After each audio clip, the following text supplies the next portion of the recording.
বাড়িতে যখন একজন সদস্য না থাকে তখন কেমন জানি বাড়িটা ফাঁকা ফাঁকা লাগে। আমার তো ভীষণ খারাপ লাগে।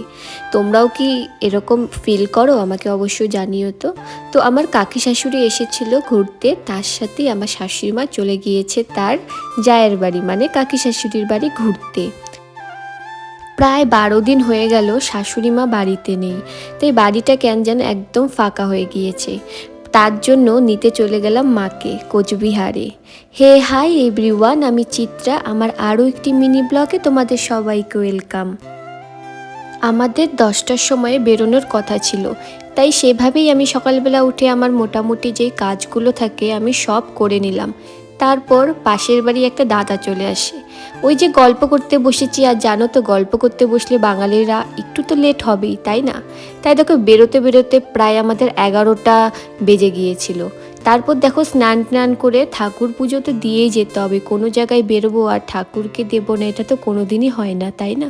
তারপর দেখো আমি স্নান কমপ্লিট করে রেডি হয়ে গেলাম। সবার প্রথমে একটা ড্রেস পরেছিলাম, যে ড্রেসটা আমার এত ঢেলা হচ্ছিল যে পরতেই পারছিলাম না। তারপরে যে আমার পুরানো সেই ড্রেসটাই পরে নিলাম, আর আগের দিনই আমি ব্যাগ গুছিয়ে রেখেছিলাম। সাথে পরে নিলাম ভাইরাল সেই রূপোর পলা। তোমাদের কেমন লাগে? আমার তো ভীষণ ভালো লাগে। একটু ঘুরতে যাচ্ছি, হাতে একটু সেজে গুজে না গেলে হয়। তারপর চলে আসলাম বাস স্ট্যান্ডে। সেদিন একটা কাণ্ড হয়ে গিয়েছে, কাণ্ড বলতে খুব একটা খারাপ দুর্ঘটনা বলতে পারো। প্রায় 11টায় গিয়েছি, কিন্তু আমাদের বাস ছেড়েছে, মানে বাসে উঠেছি আমরা 1টার সময়। আমাদের এখানে এক জায়গায় একটা গাড়ি একটা বাবা আর তার বাচ্চাকে না মেরে দিয়ে চলে গেছে। বাচ্চাটার একদম স্পট ডেড হয়ে গিয়েছে, যার জন্য ওরা ধর্মঘট করেছিল। আর বাসগুলো আসতে পারছিল না শিলিগুড়ি ওদিক থেকে। তারপর আমরা চলে এসেছিলাম কোচবিহারে। এসে একটু শপিং করেছিলাম, যে ভিডিওগুলো আমি একদমই করতে ভুলে গিয়েছিলাম। তারপর দেখো কাকি আমাদের নিতে রাস্তায় চলে এসেছে, আর প্রায় বাড়ি ঢুকতে ঢুকতে আমাদের 3টা বেজে গিয়েছে। তারপর খাওয়া দাওয়া কমপ্লিট করে এই যে কাকির বাড়ির ছোট্ট একটা তোমাদের ভিডিও আমি ট্যুর দিয়ে দিচ্ছি। কোচবিহারে আমরা গিয়েছিলাম নাটাবাড়িতে, আর এটা ছিল ছোট্ট একটা আমাদের বেবি। কি মিষ্টি, তাই না? তোমরা তো বেবিকে আগেও দেখেছো অনেকে আমার ব্লগে।